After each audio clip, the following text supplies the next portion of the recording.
latency while recording your guitar into your digital audio workstation or your DAW. What's it all about? Latency refers to the time that it takes for an audio signal to get from its source into your computer, processed in the computer, and then output back through the computer through your outputs like a speaker or headphones.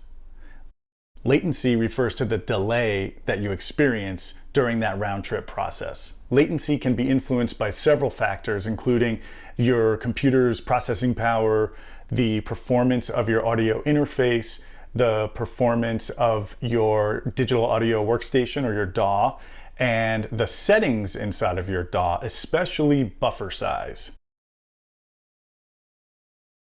So what is buffer size? In lay terms, the buffer is the amount of information that your computer will grab and set aside to ease the strain on the CPU so that it can have this information on the side and process it at its own speed and stay one step ahead of the other functions that are happening in the background on your computer.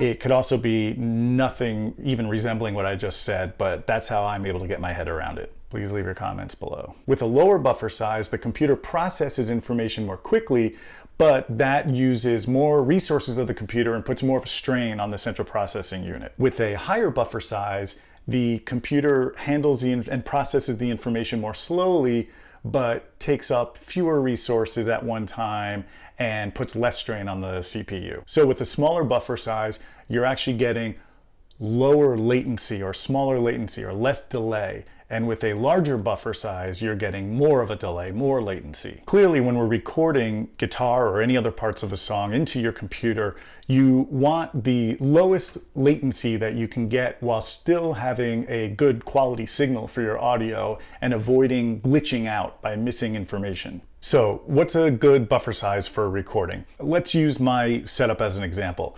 I am taking my guitar and plugging it directly into the Focusrite Scarlett Solo audio interface. The analog to digital converter inside the Focusrite is then taking that signal and sending it directly into my MacBook Pro. In the MacBook Pro, I'm running the DAW Ableton. That software is processing the information, recording it, doing what it needs to do, and then sending it back out through the outputs, either my headphones or speakers. That entire round trip is going to have a certain amount of inherent delay in it, depending on the settings I use. So one of the biggest ways you can influence this is by choosing the appropriate buffer size setting. In Ableton, what you do is you go into Preferences, Audio, Latency, Buffer Size, and you'll see a list of choices. It goes all the way from 32 samples to 64 to 128, 512, and so on. The usual comfortable setting for recording guitar into Ableton is usually somewhere between 64 and 512 samples. That's going to give you low latency, but still less strain on the computer and good processing without glitching. Then for mixing and mastering, you can go way higher. You can even go all the way to the 2048, the highest level of buffer size, because you're not round tripping any signal.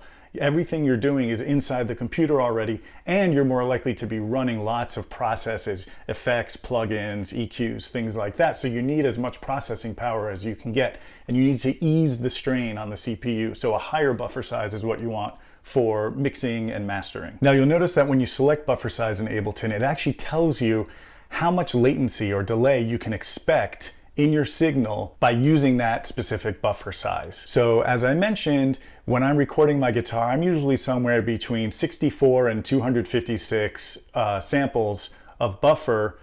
And you'll see in this chart that each buffer size in Ableton, it tells you how much delay to expect in milliseconds. Here's a really cool video I found on YouTube that actually shows us what it would sound like to our ear to experience these different levels of delay expressed in milliseconds. Remember that 64 samples gives us roughly 11 milliseconds of delay. 128 samples gives us 12 milliseconds of delay, and all the way up to 2048 samples gives us about 56 milliseconds of delay. Keep in mind when watching this video, the milliseconds are on the left of the decimal, so the whole number on the left is the number of milliseconds. So 15.1 equals 15.1 milliseconds, 20.3 equals 20.3 milliseconds, and so on. So let's see what this sounds like.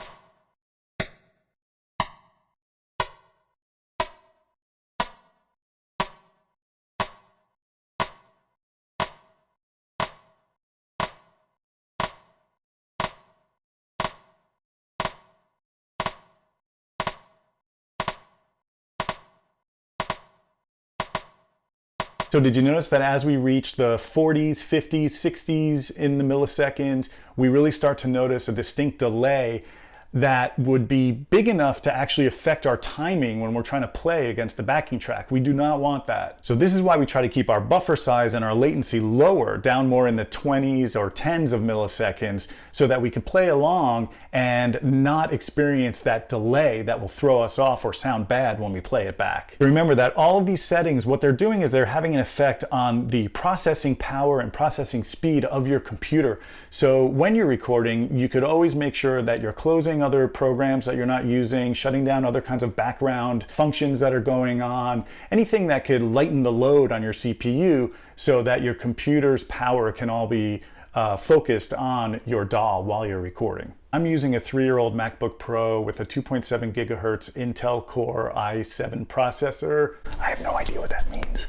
And I find that I'm getting really good latency results even with the lower buffer sizes, because the computer seems to be fast enough to be able to handle this and not create a big issue with glitching and stuff like that, even with the lower buffer sizes. So just experiment with your settings and find that sweet spot that gives you the lowest latency, but still has, you know, the best fidelity for your audio signal, given the computer that you have and the rig that you're using. Before we go, I want to give a big shout out and big thanks to my friend RJ over at RJ's Cave. He's got another guitar channel on YouTube. Great channel, great guy, and he sent me this awesome shirt from his channel. So check out RJ's shirt, super cool, and check out RJ's channel. The link is below in the description.